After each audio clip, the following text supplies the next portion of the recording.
In this episode of the Smarter Artist Show. We're like Brandon Sanderson. We're going to have all the fans who put a pissdaddy.com website. Okay, so pissdaddy. Oh, it's not can be reached. Somebody go get that domain name. Go get it. Somebody may be squatting on it though, because that's a pretty valuable domain name. Squatting. That's probably it too. Depending on who you are, I wouldn't be squatting, but you know, all our lady fans. This episode is off the fucking rails. Yeah. So anyway, go get some really helpful self-publishing info from these guys.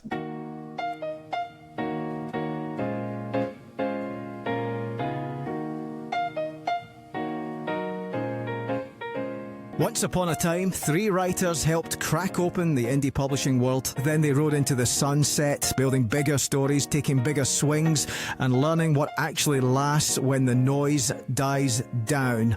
Now the band is back together, older, sharper, and uninterested in shortcuts. This is the Smarter Artist Show with Sean Platt, Johnny B. Truant, and David W. Wright. It's the same 3 voices you know talking about the craft and commerce of storytelling, from the work they're creating to the TV shows and movies they can't stop thinking about.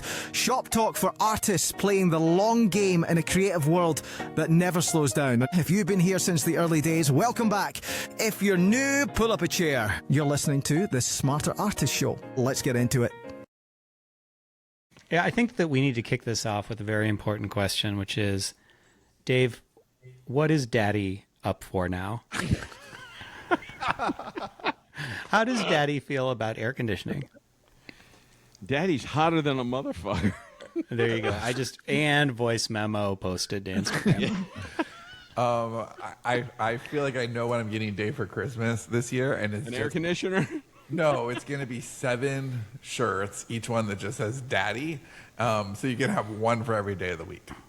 Awesome. You should have like something that goes with Daddy though, each one. No, just Daddy. I just want you to be Daddy, because you get to add it. You're like, Daddy's hungry, Daddy's tired, Daddy's thirsty, Daddy is tired of being married to someone who doesn't know how to park. I mean, like whatever. Load the dishwasher.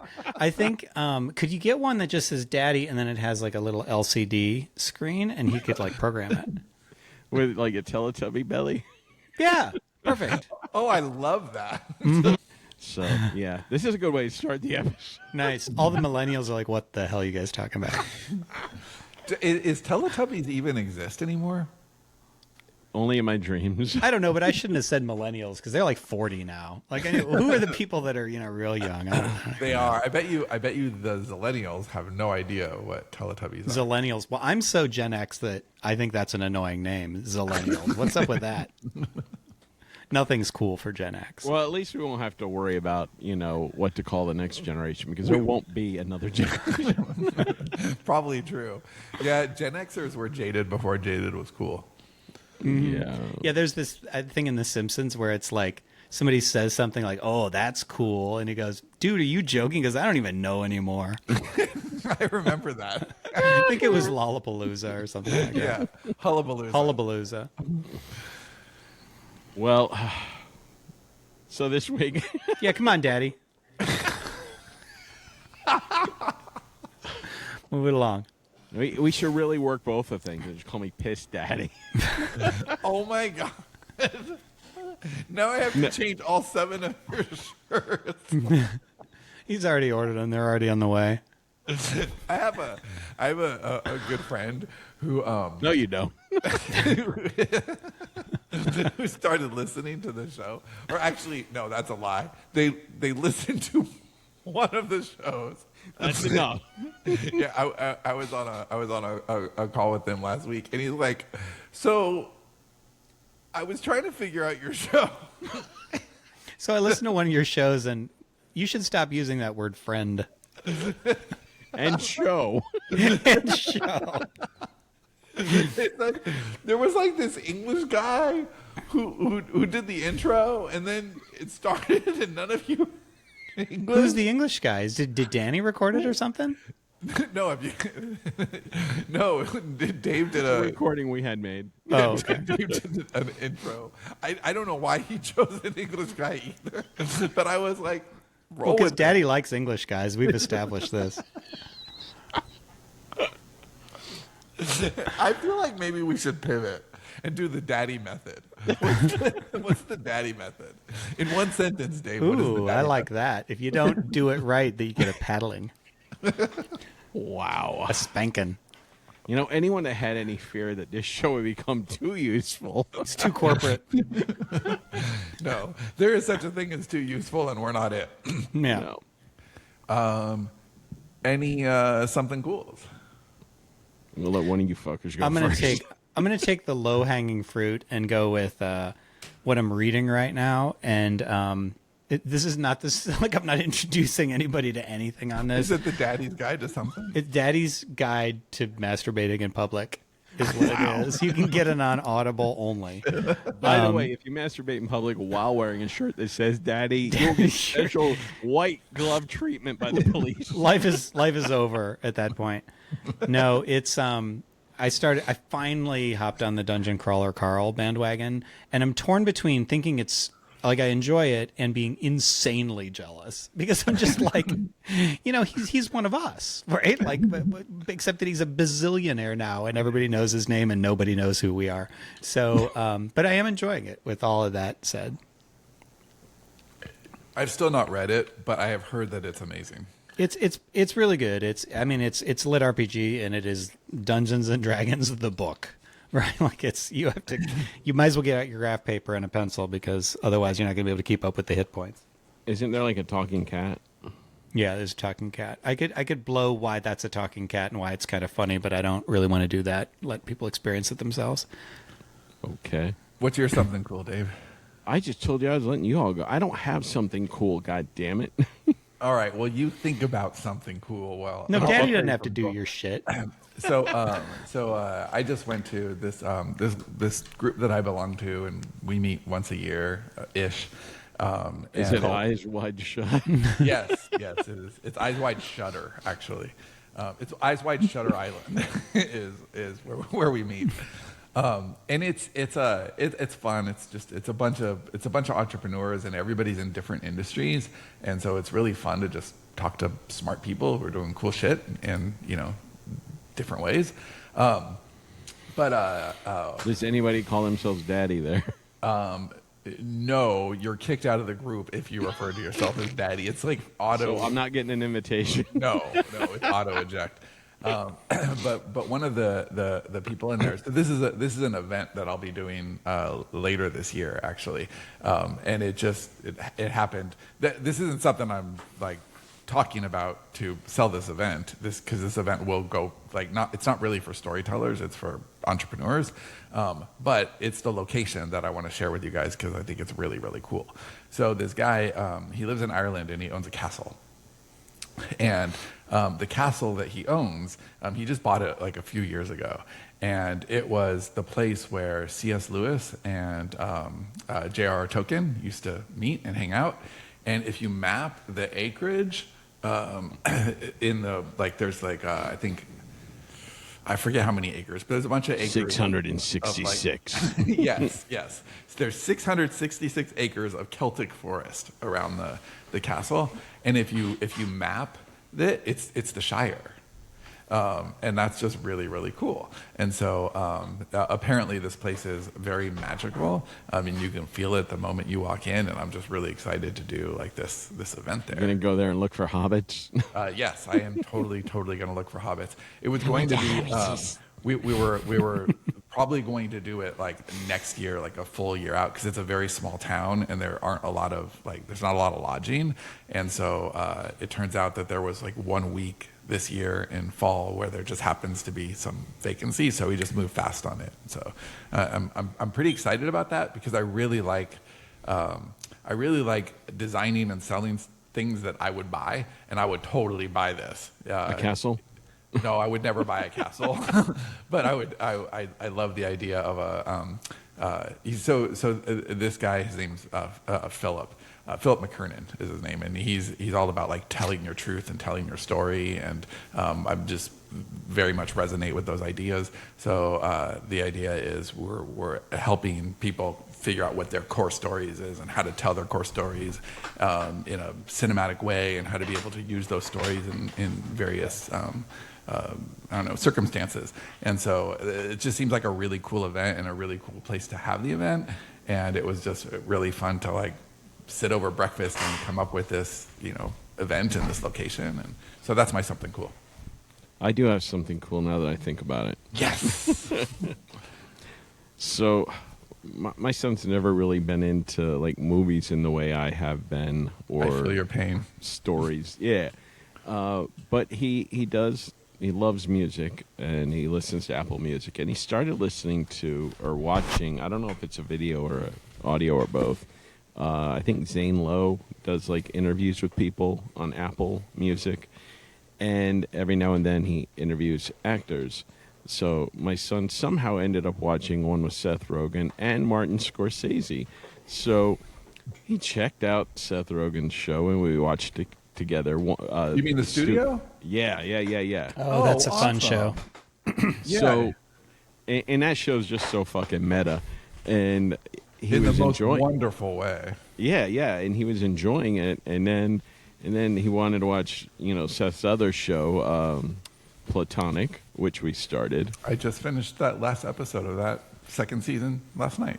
Yeah, and now he wants to watch Killers of the Flower Moon, and I'm like, well, it's 3.5 hours, so He doesn't need to watch that, actually. or Goodfellas. So much Go better with choice. Goodfellas. Yeah, go with Goodfellas, definitely. So I just think it's interesting how people's interests can be piqued by the oddest things, and like That's really cool. it was meeting him where he was at, and it stoked a curiosity that wasn't like me trying to, you must watch this and this and this. Yeah, that rarely works. Did you see the trailer for Chris Stuckman's new movie? Shelby Oaks? Yeah. Or no, that came out like a while ago. Oh, I just know because it just came to streaming. Okay. And I didn't know. I know Mike Flanagan, right? And I only know Chris Stuckman because when we had that year and a half of podcasts that we never aired with the movies, Yeah, happy about that. you would reference Stuckman quite a Yeah. lot.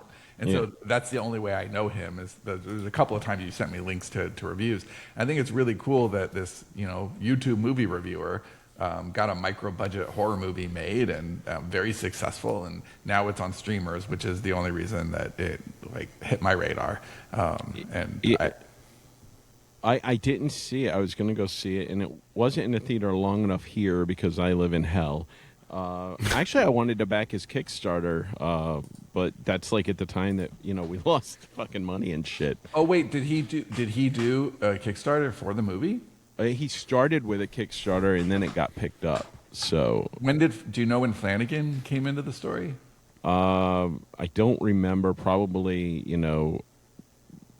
pretty like in a midpoint. I think. I don't know. So I know it didn't get the best reviews, and I think when you're a critic of movies and he chose a couple years ago to stop being critical of movies and talk about movies he doesn't. He used to clown on some bad movies, and it was funny and fun, and people loved it. But then when he started making movies, he decided he didn't want to shit all over other people's art, and I get that. Oh yeah, good move.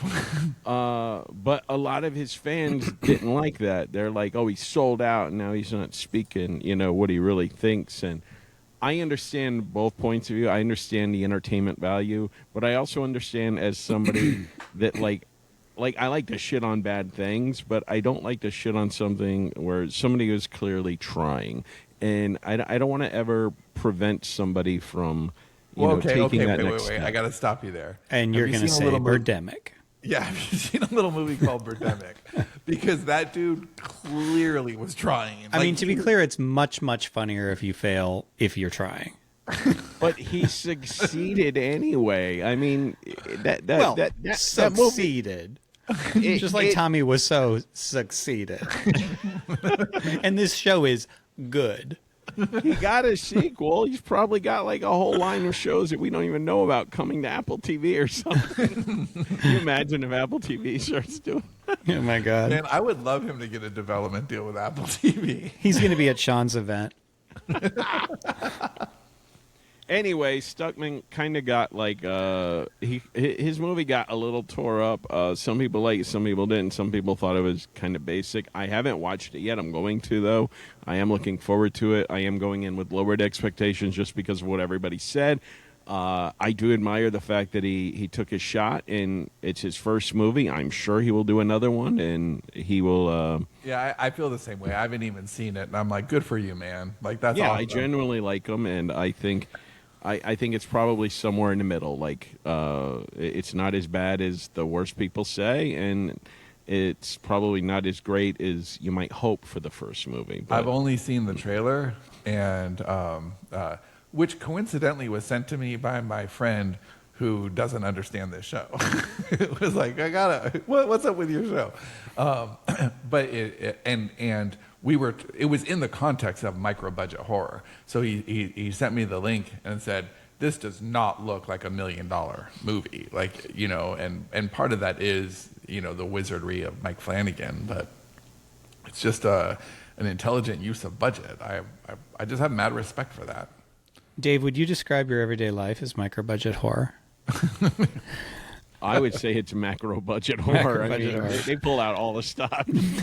They cast a wide network of people that are just constantly there, and like the budget. I mean, you got hurricanes, you got Walmart and Target and giant Hurricanes, trucks, Walmart, Target, giant pickup trucks like up on two wheels, and like they got 15 different flags and guns and special effects out the ass, man. Are the It's not flags all micro. like the LGBTQ flag?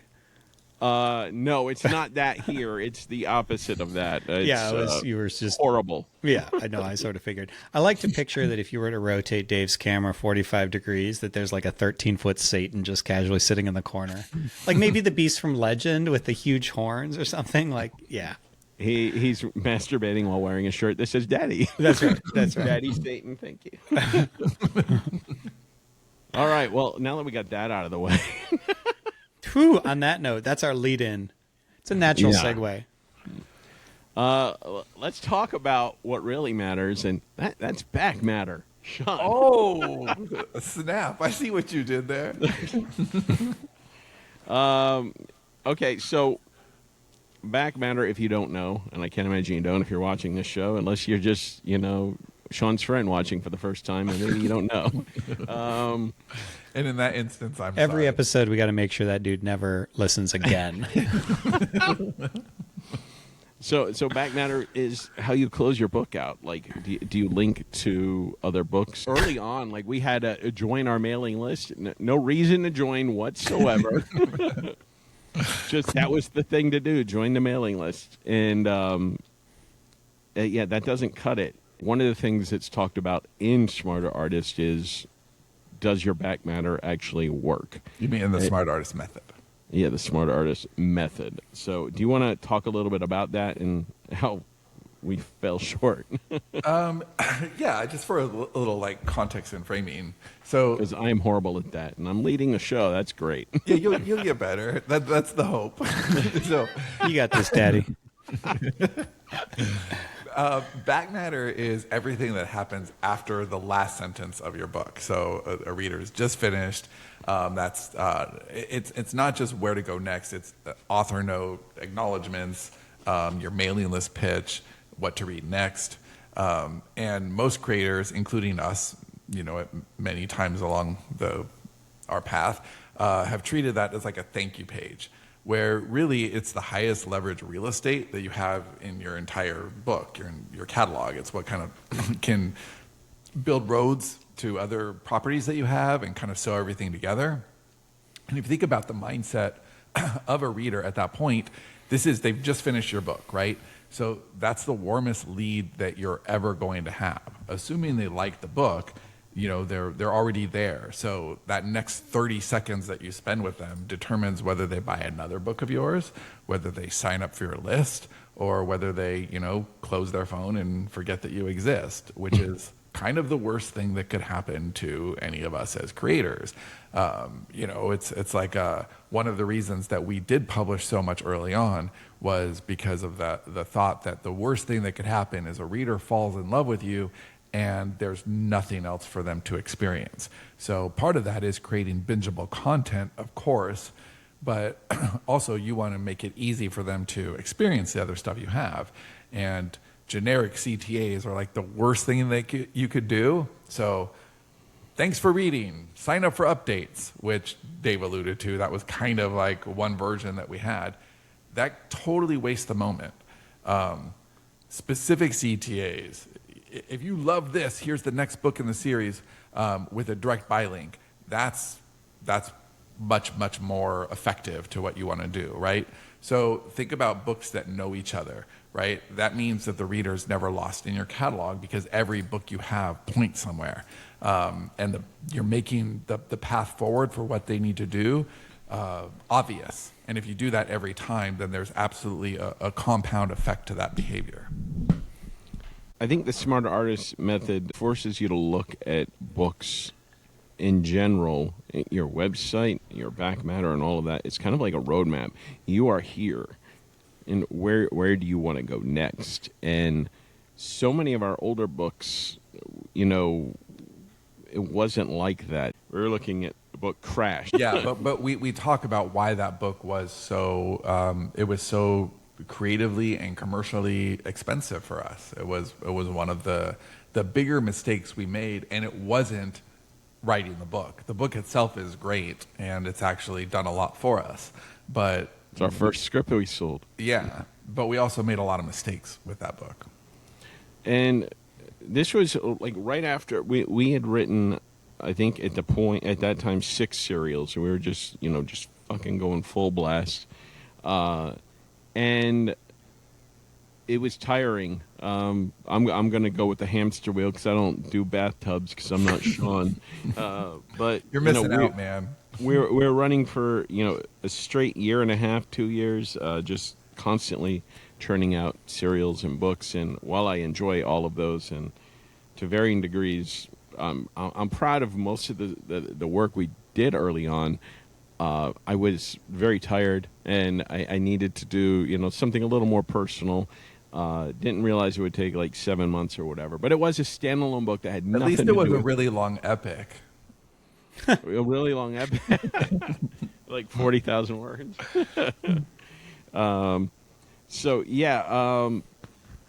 So the first problem, it didn't work with any other thing that we had out at the time. Even though Sean was also writing a standalone book, he finished it so early that we really couldn't have like a cross-promotional synergy going on. So that book actually came out before mine did. And then the back matter that we had was basically copy and pasted thank you note that thanked them for reading Sean's book, not the book they just read, Crash. And at the time, Dave, just so I get the timeline right, did we have a big podcast teaching authors the right way to do things? Probably. Had we written a book called Write, Publish, Repeat that covered things like Write, that? Publish, fuck up. Yeah, I don't know how that happened. And I don't even know. It might have been fixed in later editions. I only have like the print edition. So there's a chance that we did catch it. Print edition? Oh, that's way funnier. Yeah, it's somewhere around here. Anyway, so it just was not a good example of anything. It made a bad problem worse. It didn't help promote our catalog. Somebody that just found Crash for the first time, they wouldn't know what to do. They'd be confused, for one, like, what's this Threshold book that I'm being thanked for reading? So it just was not, working with the other stuff that we have. In last episode, I talked about, Brandon Sanderson, his books. And if you go into Brandon Sanderson's books, he writes fantasy, in case you're unaware somehow. His books all work together. They're all in the same like universe, the Cosmere universe. And when you get into one of his books, the back matter, not only does it have like, you know, useful stuff like his magic systems explained and stuff that like fantasy readers really like geek out and love, but he's also got like descriptions of his other series, links to his website where you can like look at maps and just reading order and like deleted chapters, like everything that you possibly want to be a super fan would want. And yeah, he helps. He's pulling you into a universe, right? Even if it's a standalone. So we talked about in last episode, we talked about how standalones, they're the hardest to make money on. I mean, and we have some standalones I really love. I love Crash. I love, Johnny and I have a book called Pretty Killer that I love. I think it's a really good book. But it's like, how do you get somebody to read that book and to be really excited about something else in your universe? And if you do it well, a standalone can. I mean, it's harder to make money on a standalone just because you have like the convincing is harder. It's not like you have book 2 that automatically there's a cliffhanger and they go right to it. But a good standalone, it should be like a tasting menu, and it makes the reader want everything else. So Crash and Threshold were good books that did the opposite, right? Even if they satisfied the reader, we just let them walk away. So the cost of Bye. Bye. Smell you later. Like, we literally don't care. And the cost of that is that every reader who loved either one of those books and didn't continue on with us is a reader that we paid to acquire and then like gave to somebody else, right? It could be Amazon. And it was a wasted opportunity because we actually got book bubs for either one or both of those books.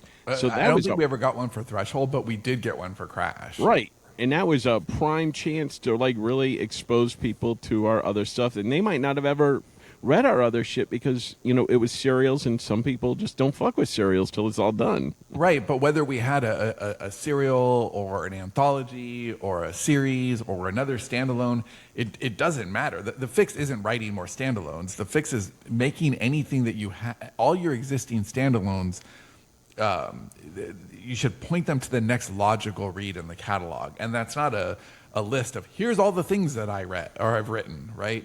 That's not what you do. It's the same lane.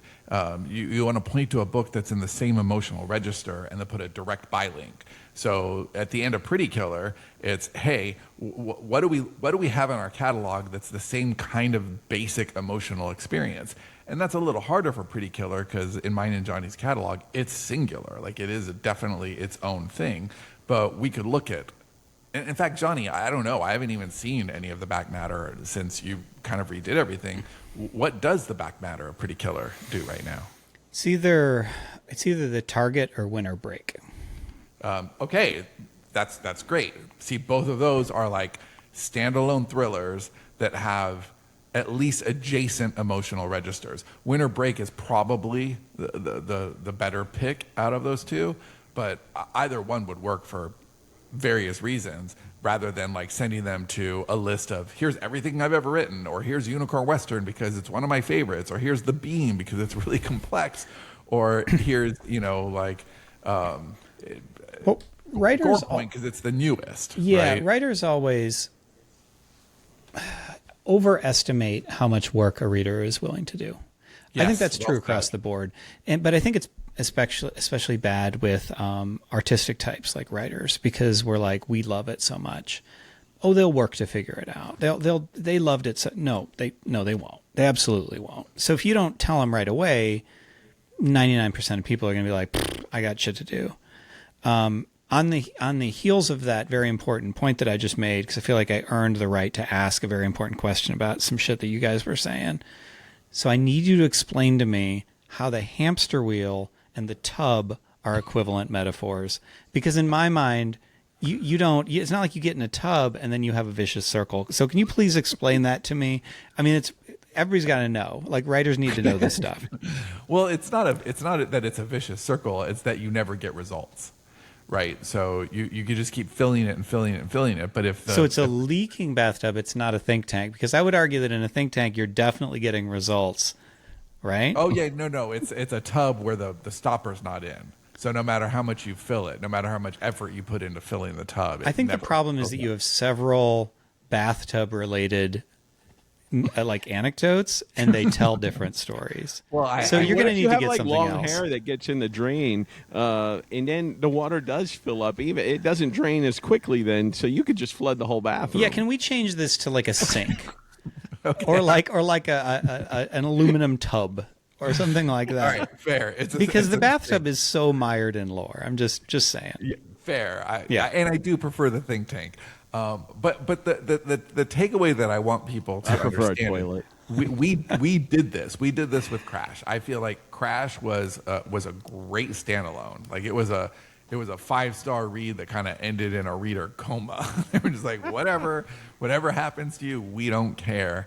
And that isn't the message you were going for. It's not the message we were The going for. author's note said, "I don't care." And it's bad enough that we spent 6 months on a 36,000 word book, but then we didn't take it to the finish line by really understanding where the reader was going to be at the end of that. And I think Johnny said it perfectly. Authors we love our work, so we're assuming that the reader is going to love it that much and then jump through any hoops, or they're going to go like click around and figure out what's next, and they're not. It's too easy to go to another author, to another book, especially with KU, where you just click over to the next unlimited read, right? Don't make them click multiple times. Don't confuse them. Don't put things out of order. It's a direct buy link to the exact thing that you just told them in the should be order their that next you read. want them to do it. So don't put like a bunch of shit in front of it. Like even if you have an author's note, personally, I would probably not put an author's note in front of buy the next book, because I agree. You're only going to get only the people who read the author's note are going to get to the buy the next book. So yeah, stop pretending that everybody, the world orbits around you. It doesn't. You have to meet the reader where they are. Yeah, Unless you are Brandon Sanderson, whose fans created a wiki devoted to all of his stuff, and it is the most complex wiki I have ever seen. It would be like, I don't even know how to describe it. I've seen people less devoted to the Bible that are like heavily into it. Yes, but the operative thing that you just said there, Dave, is that his fans did it. He didn't do that, right? So fans can do whatever you want, and know where you are in your journey. Know if you're Brandon Sanderson, you can take more risks with your back matter. But if you're trying to make more money for the assets that you already have, then you need to put a lot of care and attention, and it's worth doing a full entire back matter audit, which I believe we have a worksheet for that. Johnny, are you interested? No.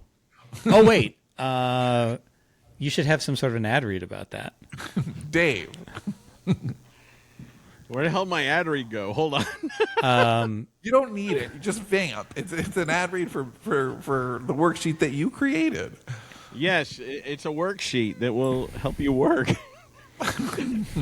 Is it in a sheet, Dave? We have like I thought we weren't doing that right away. I thought the first 2 episodes you weren't going to do that. So you sent me a we Slack did it in about the that. last one, Daddy. I mean, haven't we already established, like last time you did one with like 2 minutes to go? Love it. No, no, not ad read. The first 2 episodes were not going to have, it was just going to be the Smarter Artist method, and then we'd offer the other stuff later. But we may as well just do that now, I guess. Breaking the rules, man. This is so good. Sean, step the fuck back. Daddy's got this. He's giving so away the checklist. Wait, I feel like we were premature in dropping the piss from the daddy. I feel like Piss Daddy is a better nickname No, for it's Dave. not. Did you say pretty mature? Because I got Sounds shit like to some say about fetish that. site. Yeah.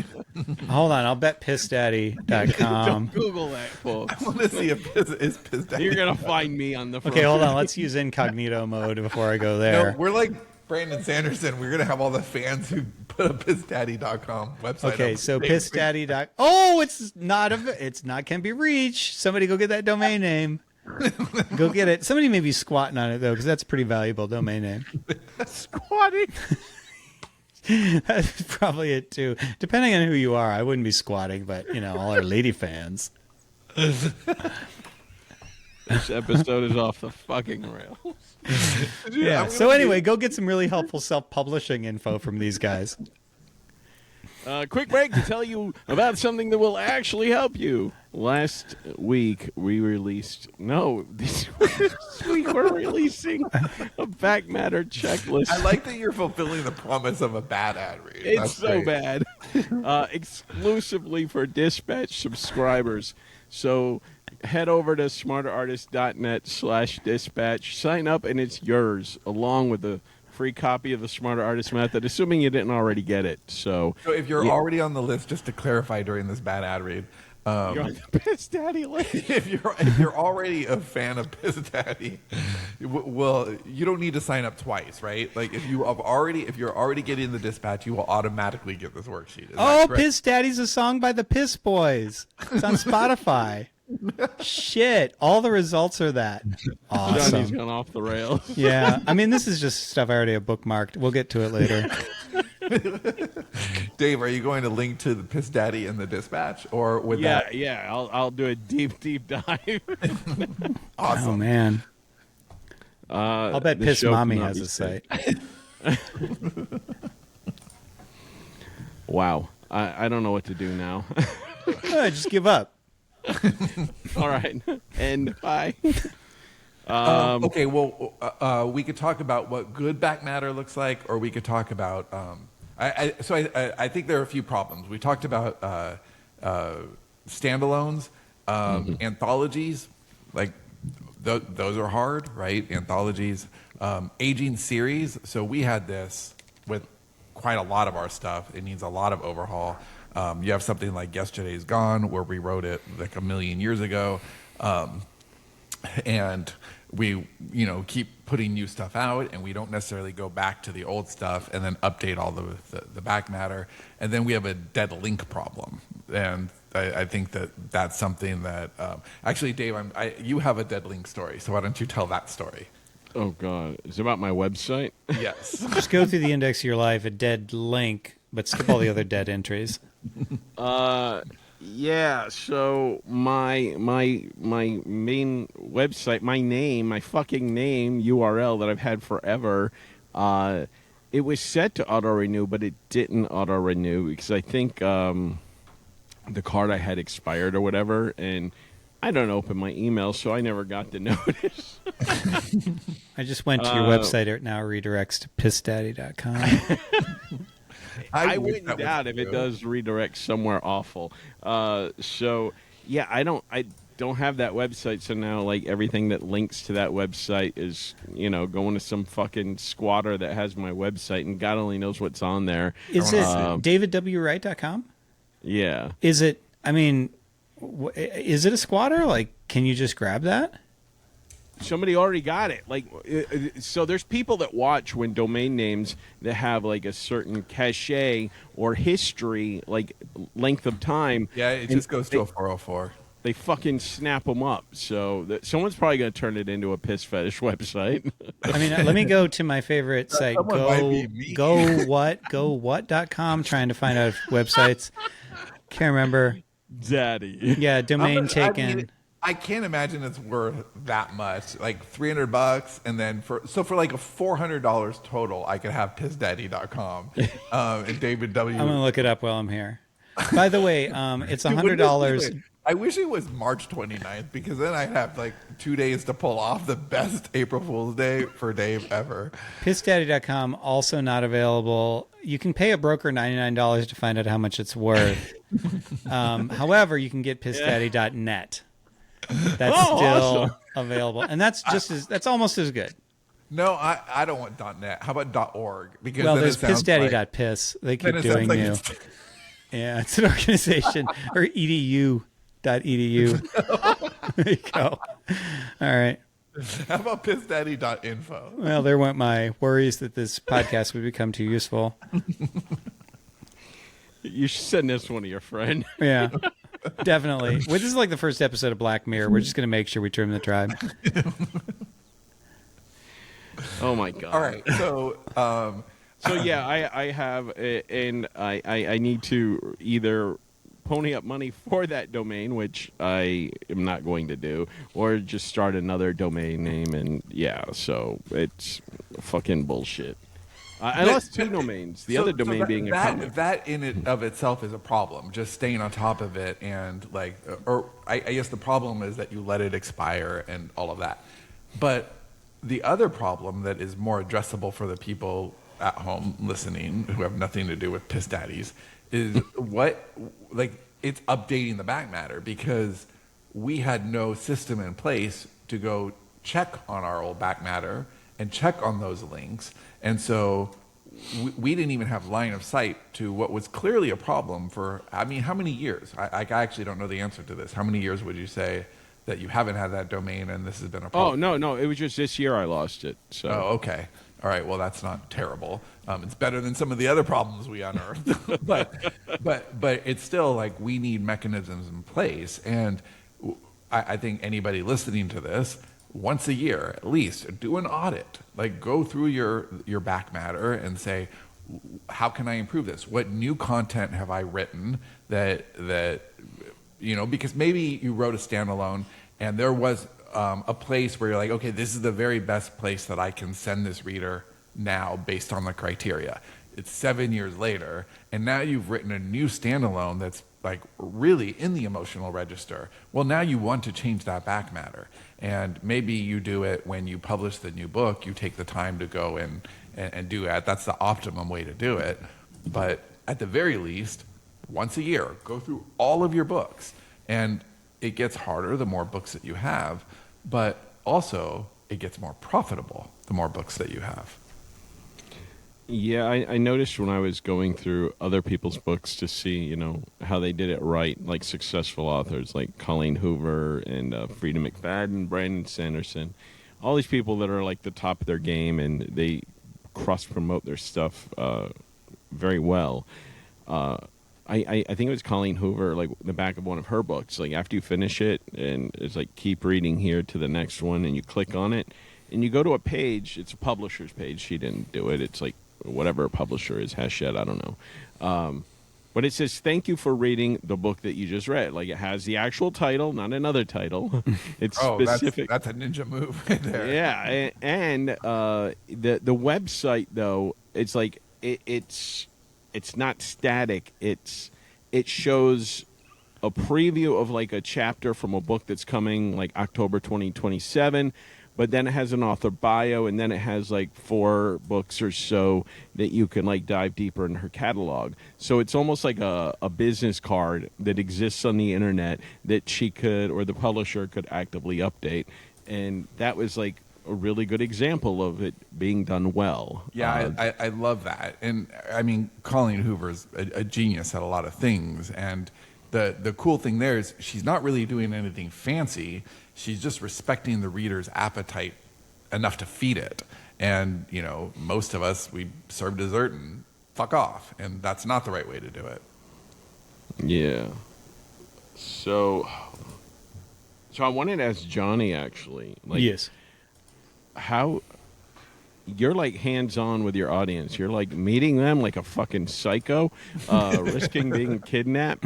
How has your back matter changed since you took over your own catalog? And do you like promote the meetups and stuff like that? I did it when I first took it back over. I haven't done anything since. The problem with my catalog, which is also Sean's catalog, is that there's so much of it.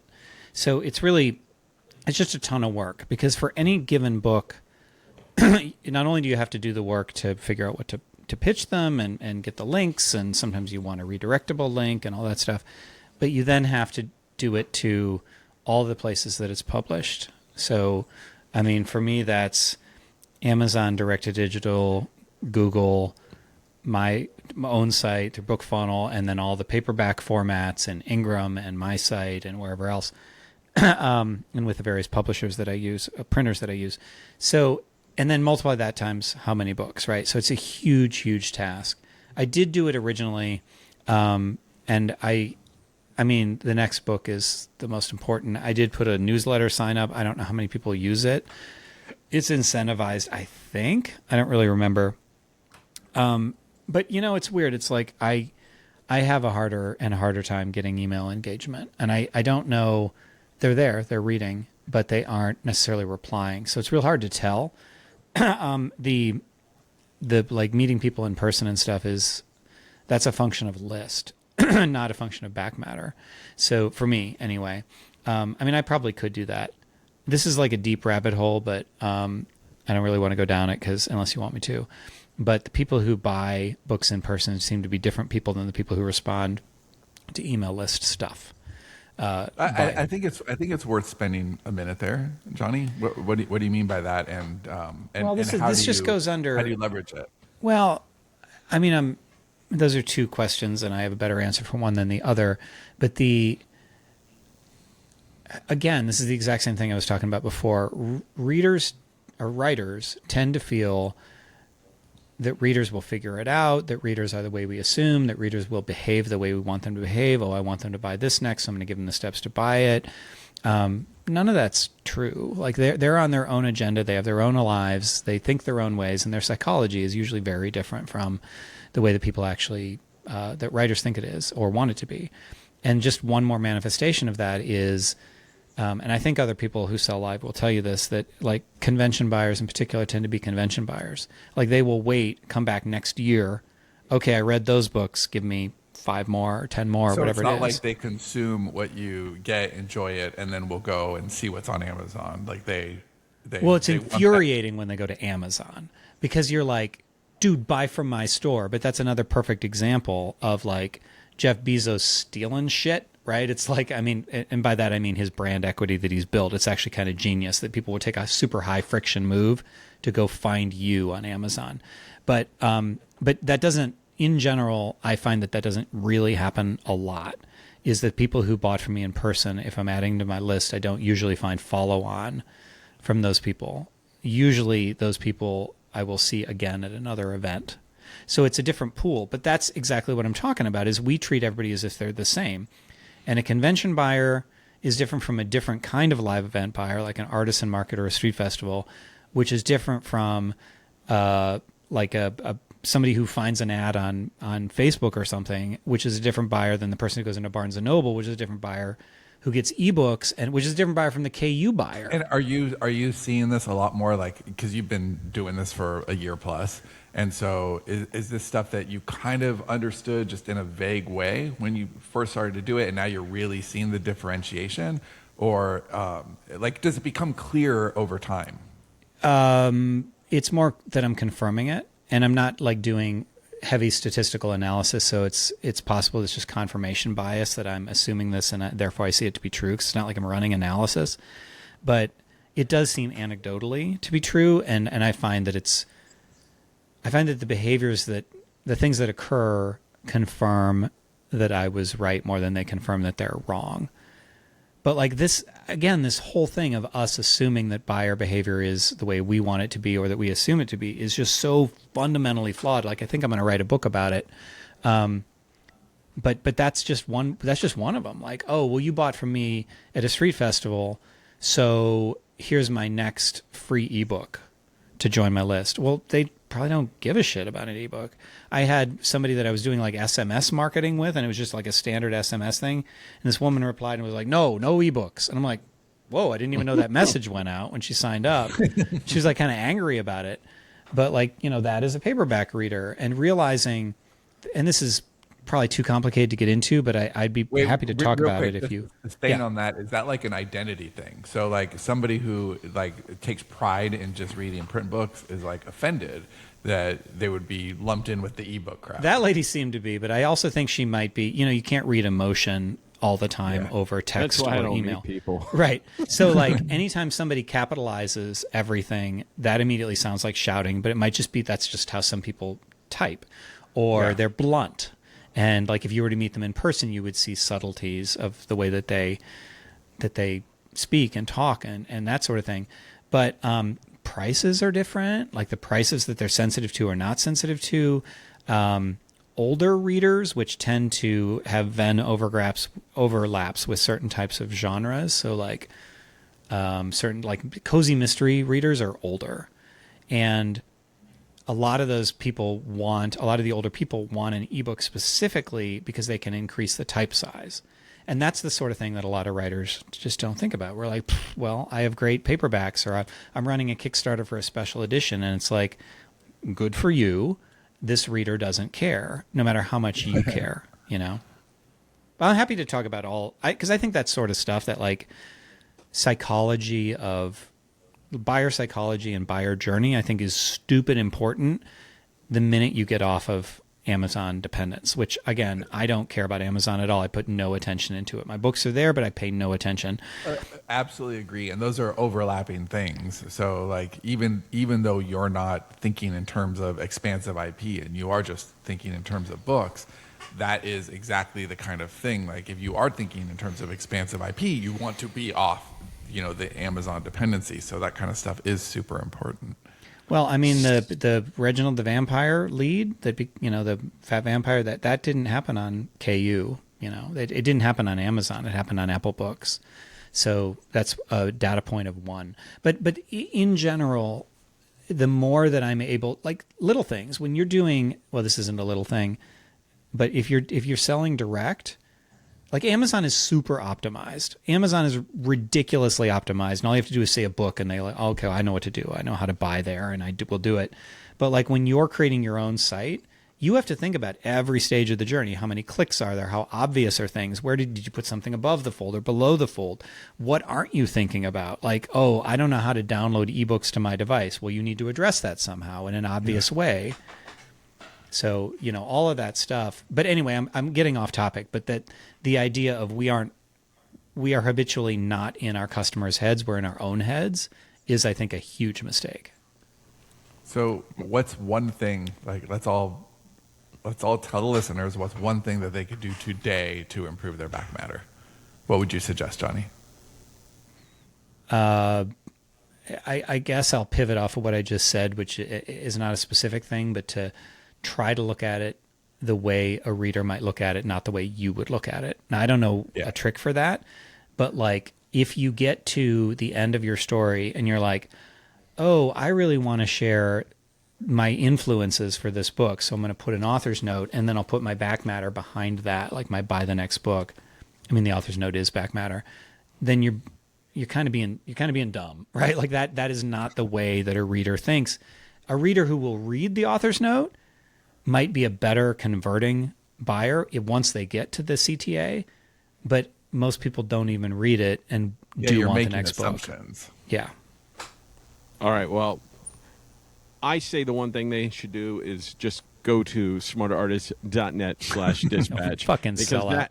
That is where we have everything we need, and I know Sean needs to go, so you go there and you will find everything you need to know about this subject, and that is it for this week's show. We will see you next week. If you can't remember smarterartist.com/dispatch or .net, go to pissdaddy.com. It'll redirect there. Yes. Yeah. Perfect. Dude, I want to buy pissdaddy.com and have it redirected. It's probably a lot of money. Sean didn't give a tip. I was trying to rush because he's got to go. Well, no, I appreciate that. But I will say, I think the one thing that you could do right now is just open the book, like the last thing you published, the thing that you just recently did, right now, like on your phone. If you're listening, well, if you're driving, pull over first. No, don't. But look at the back matter and read it like you're a reader who just finished the book, right? Where does it tell you to go? Click the link. Does the link work? Does it lead somewhere that makes you want to buy another book? Is it specific? And if the answer is no to any of those, then you know what to do, and you know that your older books are probably even worse. So I don't think you necessarily need a plan or a template or a worksheet, although we have that for you. And Johnny's like, I'm not filling that out. But just look at the actual page that's currently, shipping under your name and see what it actually says. And for most people listening to this, including us, there is an immediate improvement that you can make. And if you make that improvement and you keep making that improvement across your catalog, then you're going to make more money. All right. Once again, that is smarterartist.net/dispatch. And thank you for watching / listening and putting up with us. Goodbye. Adios. Yeah.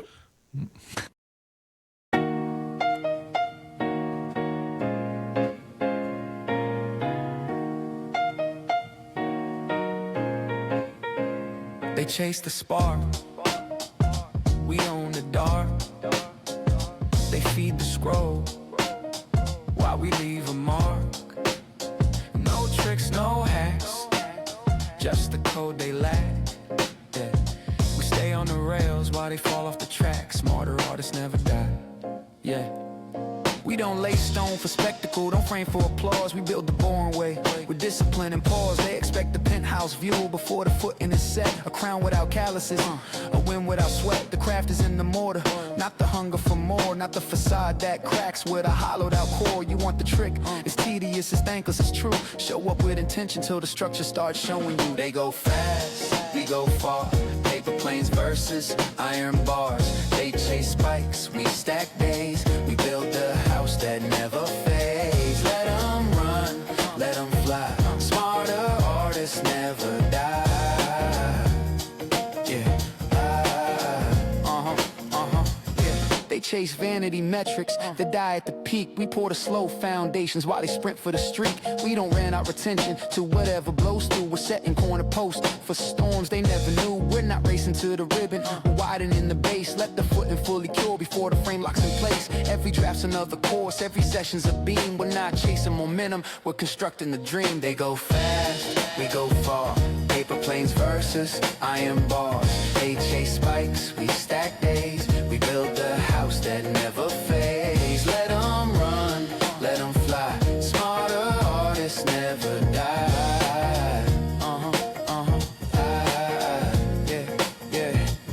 They'll throw parades while you're still setting the forms. Pop champagne and glass towers while you're bracing for storms. Some nights you wonder if the blueprint's a lie, if the long game's just patience that forgot how to fly. But scars become load-bearing when the structure survives. When the fast builds crack open and the slow ones stay alive. We don't ask for permission, we don't wait to be seen. We're drafting our futures in the quiet in between. They go fast, we go far. Paper planes versus iron bars. They chase spikes, we stack days. We build a house that never fades. Let them run, let them fly. Smarter artists never die.